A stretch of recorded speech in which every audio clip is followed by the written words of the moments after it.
guys, Prowl 1701 here, and today we're going to talk about some classic Doctor Who, 60s Doctor Who, and of course we know they are colorizing and editing down into movie format 60s Doctor Who stories. They did it in 2023 with the Daleks, which I enjoyed the colorized edited version of the Daleks, actually more than I do the original version of the Daleks, which I know is heresy, but I do. And then, of course, this year we're getting a cut-down, colorized version of the War Games, which I will probably prefer the original version of just because I love the original version of the War Games. But I'm looking forward to this new version, too, because I'm perfectly fine with having an alternate version of something to watch, as long as I still have the original version of it to watch, too. So what we're going to talk about today is other stories that might get this edited down, colorized treatment. So I'm going to talk about the 3 stories from Hartnell I'd like to see, and the 3 stories from Troughton I'd like to see. So the first Doctor and the second Doctor. I will talk about Troughton first, because Troughton is actually easier, because he only has 7 complete stories. And I feel like even in a story that's almost complete, like, say, The Web of Fear, I don't think you can work around that missing episode 3. So many things happen in that episode, I don't think you could cut down and make that work. Plus, I just think, The Web of Fear works really well in black and white. I think that's part of what gives it the horror vibe that it does, is it being in black and white. There are some of those 60 stories that, to me, it's just essential. It's quintessential. It's a quintessential part of the nature of the episode that is in black and white. Another one of those for me, because I've heard a few people throw this one out there they'd like to see colorized, and my first thought is absolutely not, is The Mind Robber. I love The Mind Robber in black and white. For me, it just fits the minimalist approach they took with the story and the fantasy nature of the story. And I say that as someone who likes the colorized animation of the Celestial Toymaker a lot. But I really think The Mind Robber works better in black and white. I have, especially that first episode. Maybe you could do that first part in black and white and transition it into color, maybe. But I really think The Mind Robber, personally, just needs to stay in black and white. I think it works better. I've learned there are a few of the Troughton stories I wouldn't do.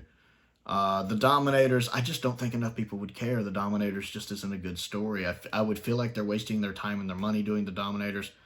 I personally like the Crotons, but I don't think the Crotons has a good enough reputation to benefit from being cut down. And it's only a 4-parter to begin with, so you wouldn't be trimming much away, would you?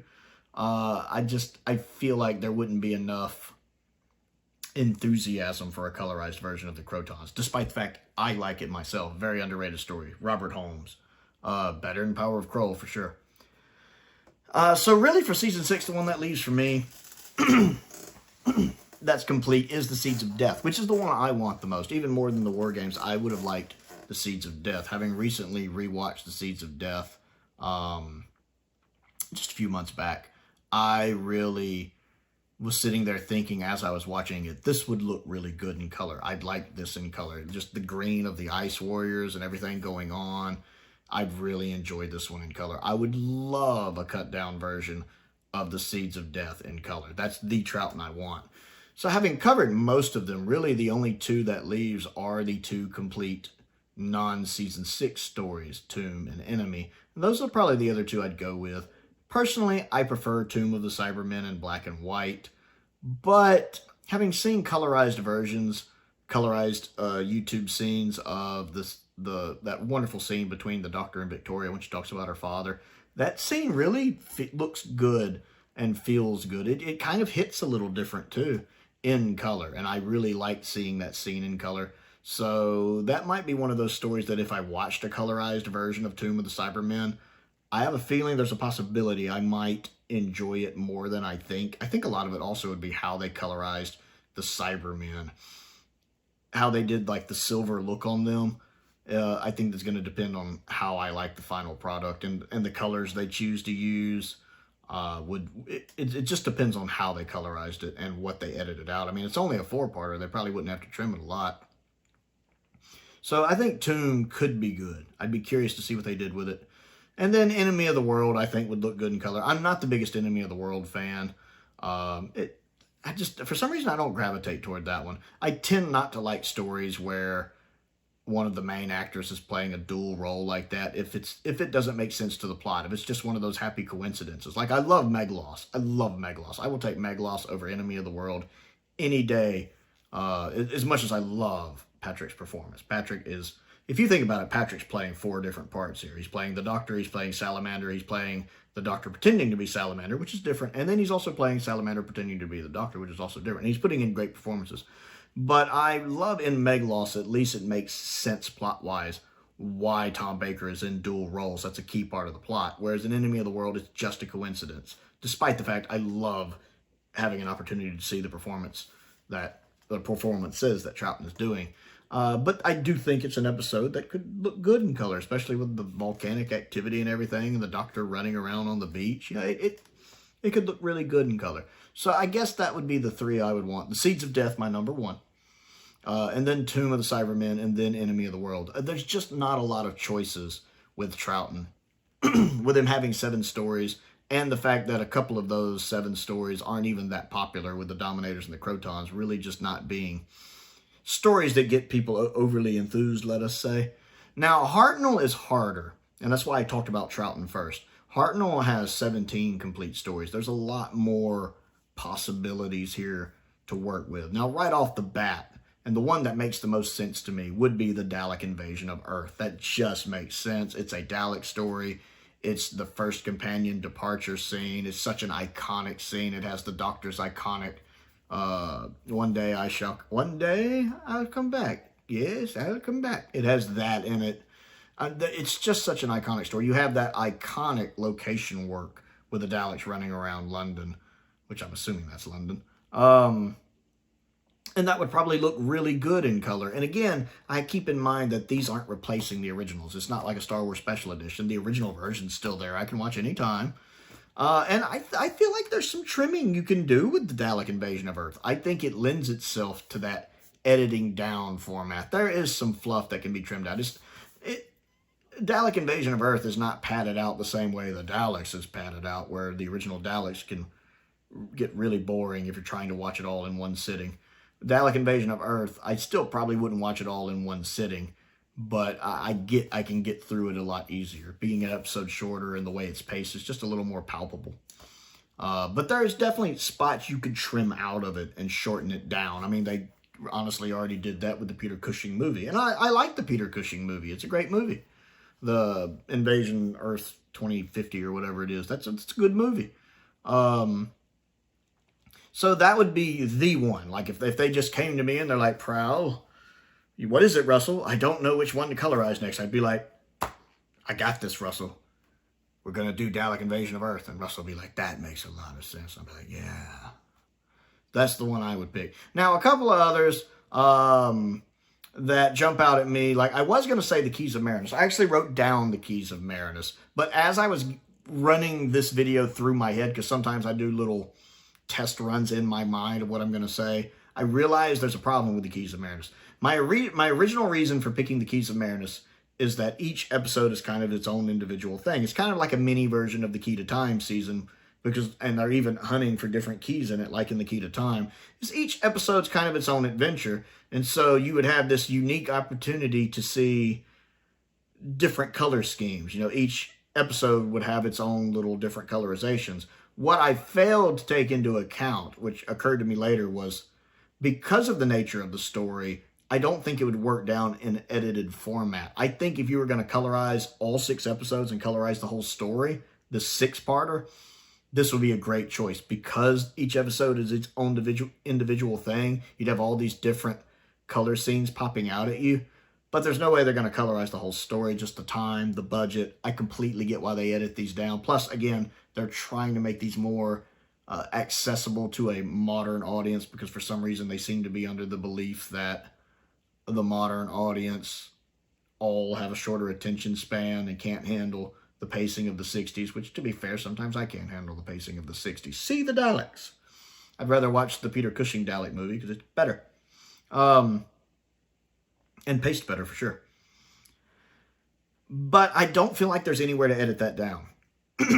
Because with each episode kind of being its own individual thing, if you tried to edit it down, then they'd just quickly be going to place to place to place to place, and you would never get any time to spend in that individual place before they move on to the next thing. And so it would feel like Rise of Skywalker, where stuff's just happening. Even if the plot doesn't make a lot of sense, they try to distract you from the plot not making sense by just having more stuff happen. I call it the Rise of Skywalker syndrome. And so I don't think Keys of Marinus would work for that. If they were ever going to colorize like a full story, yes. But for an edited down version, I don't think that would work. Now, I think another good possibility could be the Aztecs. But I don't know if it would be bland colorized. Like, I don't know if it would just be a lot of tans and hues. I don't know if people would get bored just seeing kind of the same tans, browns, and they would get bored with the little background colors. Plus, well, I love the sets for the Aztecs, but there are times, you know, you can tell it's a painted kind of canvas backdrop. Whereas in black and white, I think you get away with that. If it was colorized, I think it would be more noticeable that, hey, that's, you know, just a little cloth canvas or painted board or something. And I worry that could break someone's willing suspension of disbelief, especially if you're trying to get a modern audience to watch it, that they might have a hard time connecting with it because of that. So as much as, on one hand, I think Aztecs could work, I think there could be some issues there. There's another one I wanted to talk about. Oh, yeah, another one that I definitely think would be a good choice is the War Machines. I love the War Machines, and I think the War Machines would pop in color. And I think you could edit it down into a shorter format. It'd be almost like some kind of, I want to say spy thriller, but that's not really nice. You know, something where, again, you have a mad computer hypnotizing people, taking over. It becomes this kind of thriller story. And yes, the Wotan robots aren't very intimidating. They remind me a lot of the cleaner robots from Paradise Towers. Actually, they're not the most intimidating thing. To be fair, though, if I saw one barreling down on me, the thing doesn't look like it has a weak spot, I would be a little spooked, come to think of it. But I really, the more I think about the War Machines, it has a lot going for it. I do think you could streamline it into a feature length. I'm not quite sure how short, but a feature length, and it would work. What is the War Machines? Is it 6 parts or 4 parts? I can't remember if the War Machines is 4 parts or 6 parts, honestly, right off the top of my head. And I've watched it a couple times now. Great, it's an introduction story for Ben and Polly, an exit story for Dodo. Let's not talk about that. Hartnell's got some good performances in it, especially that one cliffhanger when he walks, you know, does that walking up to the machine. That's a good cliffhanger. And I just think it's an interesting story. And it's a popular story. The War Machines has a very good reputation. It might not be a story that casual fans know about, but once it gets announced, they're going to see on the internet a lot of people going, ooh, the War Machines. Is that a good one? Yes. And it's a season finale. It would be a great opportunity to get a season 3 story out, as it's one of the few complete stories from season 3. And again, it has a good reputation, and I think it would look good in color, and I think it could work as, you know, as one long movie edit. I think there is some stuff you could trim out there and make that work. So that would be another one. And oddly enough, believe it or not, I think The Chase, you guys, if you're a fan of my channel, you know I'm not a big fan of The Chase. It's one of my least favorite Classic Who stories, but it has good book-ending episodes. I feel like there is stuff you could do with The Chase. One, it is a Dalek story. That's always going to work. There are some fun locations, and even episode 4, which could be the single worst episode of Classic Doctor Who in color, with the Frankenstein monster and Dracula, I think it might actually, I think that is an episode that might work better in color than it did in black and white. I don't know why. Depending on how they colorized it, it might make it pop a little more with the Dracula makeup, the Frankenstein makeup, and just give it something that catches your eye more on the screen. I feel like that could pop a little more. And I do definitely feel like there's stuff you can cut out there. You could cut out the whole Mary Celeste. You could cut out the bit with Peter Purvis's character up on the Empire State Building. You can really cut out that whole episode for the most part. You could trim some stuff out from the Vampire Frankenstein episode 4. There's definitely stuff that can go and trim down. You could easily trim that down to 75 minutes and make it work. Because for me, the biggest episodes are the bookending episodes. The first episode and the 6th episode, with, of course, some of the 5th episode tying into it. I feel like there's a lot of fluff you could cut out of The Chase and still make a great story out of it. And I think it looked pretty good in color. Plus, it's a Dalek story, and Dalek stories do well. So I would actually be up for a shorter version of The Chase. You want to watch more of The Chase, Prowl? I wouldn't be watching more of the chase. I would be watching less of the chase, watching this version of it. And I'm always a fan of watching less of the chase. If I can watch more and somehow also be watching less, yes. A shorter version of the chase, sign me up.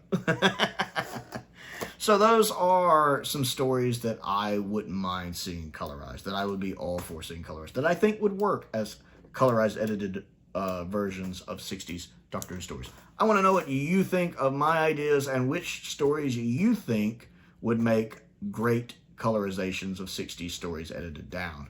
The Mind Robber would not. Let's just be honest on that. So comment down below. Let's talk about it. Don't forget to click the like button and the subscribe button. I also have a Patreon if you would like to support me on that. There's a link to that down there in the description. I want to give a shout out to a couple of my top tier patrons, Colin Coney and Sam Venning. I appreciate their support as I do the support of all of my patrons. It's very much appreciated. My YouTube members as well. I also have a P.O. box if there's anything you'd like to send me to look at and review. A link to my Amazon wish list is down there. A link to my Amazon UK wish list is also down there as well. Check all of that out. Most importantly, thank you for watching.